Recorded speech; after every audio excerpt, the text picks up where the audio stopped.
বরাবরের মতোই বিগত সময়ে নির্বাচনের পরিবেশগুলো যেমন ভালো ছিল, আমাদের এইবারও নির্বাচনের পরিবেশ খুবই ভালো। সকাল থেকেই ভোটারের উপস্থিতি একেবারে সন্তোষজনক। সময় যাচ্ছে এবং ভোটারের উপস্থিতি আরো বাড়ছে। সবাই আমার জন্য দোয়া করবে।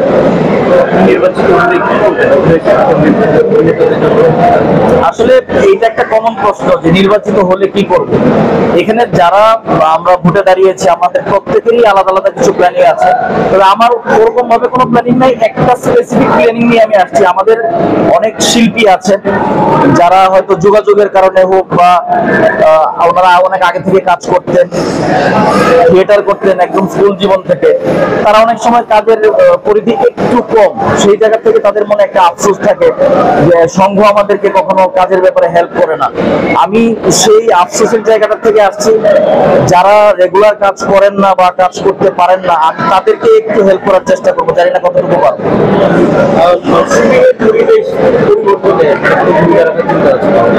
আসলে বলার জন্য তো আমরা অনেক কিছুই বলি, যেমন আমাদের সভাপতি প্রার্থী আব্দুল্লাহ রানা ভাই বলছে যে শুটিং এর একটা টাইম শিডিউল করার জন্য 12টার পরে শুটিং হবে না। এগুলো কি আমাদের দেশে সম্ভব?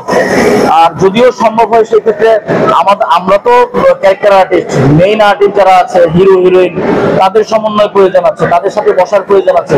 তারা যদি একমত হয়, আমরা সবাই মিলে যদি সময় মতো সেটে আসি, তাহলে হয়তো এটা হতে পারে। কিন্তু এটা কতটুকু হবে এ ব্যাপারে আমি সন্দিহান।